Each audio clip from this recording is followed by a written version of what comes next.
അപ്പോൾ എല്ലാവർക്കും നമസ്കാരം. ഇന്ന് നമ്മൾ ഇവിടെ ഉണ്ടാക്കാൻ പോകുന്നത് പുഴുങ്ങിയ മുട്ട വെച്ചിട്ട് രണ്ട് വ്യത്യസ്ത രീതിയിലുള്ള ഹെൽത്തി ആയിട്ടുള്ള മയണൈസ് എങ്ങനെ ഉണ്ടാക്കുന്നതെന്നുള്ളൊരു വീഡിയോ ആണ്. അപ്പം നമുക്ക് ഇത് കുട്ടികൾക്കൊക്കെ ധൈര്യമായിട്ട് കൊടുക്കാം. അതുപോലെ ഹോട്ടലിൽ നിന്ന് കിട്ടുന്ന മയണൈസിന് ടേസ്റ്റുമാണ്. ആദ്യമായിട്ട് നമ്മൾ 2 മുട്ടയുടെ ഒരു മയണൈസാണ് ആദ്യം ഉണ്ടാക്കുന്നത്. പുഴുങ്ങിയ 2 മുട്ട തൊലിയൊക്കെ കളഞ്ഞ് കഴുകി മിക്സിയുടെ ചെറിയ ജാറിലേക്ക് നമുക്ക് അത് മുറിച്ചിട്ട് കൊടുക്കാം. 2ആയിട്ട് മുറിക്കുകയോ അല്ലെങ്കിൽ കുറച്ചുകൂടി ചെറുതാക്കി മുറിക്കുന്നതുകൊണ്ട് കുഴപ്പമൊന്നുമില്ല. ഞാനിപ്പോൾ 2ആയിട്ട് മുറിച്ചിട്ടു. 2 മുട്ട കൊണ്ട് നമുക്കതിനകത്തേക്ക് ഒരു 3 കഷ്ണം വെളുത്തുള്ളി, അതുപോലെ ഒരു 1/2 ടീസ്പൂൺ പഞ്ചസാര, 1/4 ടീസ്പൂൺ ഉപ്പ്, പിന്നെ നമ്മൾ തണുപ്പ് മാറിയ ബട്ടർ അത് 1 ടീസ്പൂൺ ഇട്ട് കൊടുക്കാം. പിന്നെ നമ്മൾ ഒരു 1/2 ടീസ്പൂൺ കുരുമുളക് പൊടി, അതൊക്കെ നമ്മുടെ ഇഷ്ടത്തിന് എരിവിനനുസരിച്ച് കുറച്ചും കൂട്ടിയിടാം. പിന്നെ 2 സ്പൂൺ വിനാഗിരി ഒഴിച്ചു കൊടുക്കാം. ഇനി നമ്മളതിനകത്തേക്ക് ഒരു 3 ടീസ്പൂൺ പാല്, ഇതൊക്കെ റൂം ടെമ്പറേച്ചറിലുള്ള പാൽ ഒഴിച്ച് കൊടുത്താൽ മതിയാകും. ഒരു 3 സ്പൂൺ ഒഴിക്കുന്നുണ്ട്. ഒത്തിരി കട്ടിയായിട്ട് തോന്നുവാണെങ്കിൽ നമുക്കൊരു സ്പൂൺ കൂടി കൂട്ടി ഇടാം. തിക്കായിട്ട് വേണമെന്നുണ്ടെങ്കിൽ അത് മതിയാകും. പിന്നെ നമ്മളതൊന്ന് മിക്സിയിൽ നന്നായിട്ട് അടിച്ചെടുത്തിട്ടുണ്ട്. നല്ല ഫൈനായിട്ട് അടിച്ചെടുത്തിട്ടുണ്ട്. ഇനി നമുക്കതൊരു സർവിങ് ബൗളിലേക്ക് മാറ്റിയെടുക്കാം. ഇതൊക്കെ അപ്പോൾ ഉണ്ടാക്കി അപ്പോൾ തന്നെ കഴിക്കുന്നതാണ് ഏറ്റവും നല്ലത്. പിറ്റേ ദിവസത്തേക്കൊന്നും വെക്കണ്ട. പെട്ടെന്ന് ഉണ്ടാക്കാവുന്നതുകൊണ്ട് നമുക്ക് അത്യാവശ്യം വരുമ്പോൾ മാത്രം ഉണ്ടാക്കാം.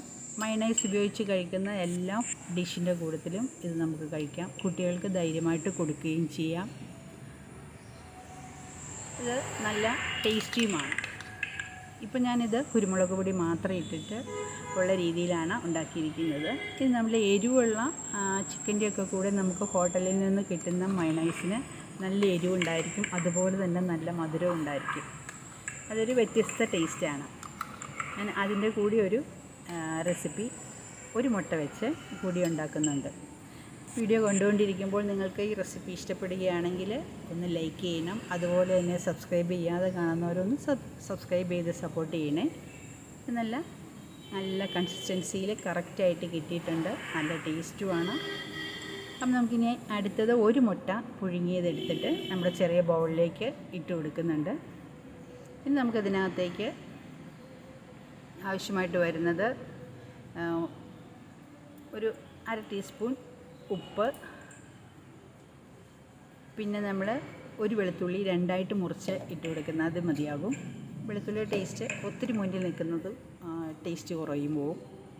പിന്നെ നമ്മൾ ഒരു 1/2 ടീസ്പൂൺ കുരുമുളക് പൊടി, വിനീഗർ 1 ടീസ്പൂൺ ഒഴിച്ച് കൊടുക്കുന്നുണ്ട്. ഇനി ഇടുന്നത് ചില്ലി ഫ്ലേക്സാണ്. ഇത് നല്ല എരിവുള്ള ചിക്കൻ്റെ കൂടെ നമുക്ക് കഴിക്കാൻ നല്ല ടേസ്റ്റായിരിക്കും. അതുപോലെ ഒരു 1/2 ടീസ്പൂണോളം പഞ്ചസാരയും കൂടി ഇട്ട് കൊടുക്കും. നല്ല എരിവും നല്ല പഞ്ചസാരയും വന്നു കഴിയുമ്പോൾ നല്ലൊരു പ്രത്യേക ടേസ്റ്റാണ് ഇതിനുള്ളത്. ഞാൻ ഹോട്ടലിൽ കഴിച്ച് നോക്കിയിട്ട് അവിടുന്ന് ചോദിച്ച് മേടിച്ച റെസിപ്പിയാണ്. ഇനി നമുക്ക് ഇതിനകത്തേക്ക് ആവശ്യത്തിന് പാലും കൂടി ചേർത്ത് കൊടുക്കാം. ഞാൻ 2 ടീസ്പൂൺ പാൽ ഒഴിച്ച് കൊടുക്കുന്നുണ്ട്. എന്നിട്ട് ഇത് നന്നായിട്ടൊന്ന് അടിച്ചെടുക്കാം. നല്ല ഫൈനായിട്ട് അടിച്ചെടുക്കാം. നല്ല ടേസ്റ്റിയാണ്. പിന്നെ നമ്മൾ ബട്ടർ ചേർക്കുന്ന ആരും മറന്നുപോയി. ഒരു 1/2 ടീസ്പൂണോളം ബട്ടർ റൂം ടെമ്പറേച്ചറിലുള്ളത് ചേർക്കുക. ഇന്ന് അടിച്ചെടുത്തുകൊണ്ട് വന്നിട്ടുണ്ട്. ഇതിൻ്റെ കളറിനൊരു ചേഞ്ച് ഉണ്ട്. റെഡ് ചില്ലി ഫ്ലേക്സിൻ്റെ ടേസ്റ്റും വളരെ വ്യത്യസ്തമായൊരു ടേസ്റ്റാണ്. അപ്പോൾ നിങ്ങളെല്ലാവരും ഒന്ന് ഉണ്ടാക്കി നോക്കുക, ട്രൈ ചെയ്യുക. വളരെ ടേസ്റ്റാണ്. 1 മുട്ട പുഴുങ്ങിയെടുത്താൽ അന്നത്തേനുള്ളത് ഒപ്പം തന്നെ ഉണ്ടാക്കുക. വളരെ എളുപ്പത്തിൽ ഉണ്ടാക്കാവുന്ന ഒരു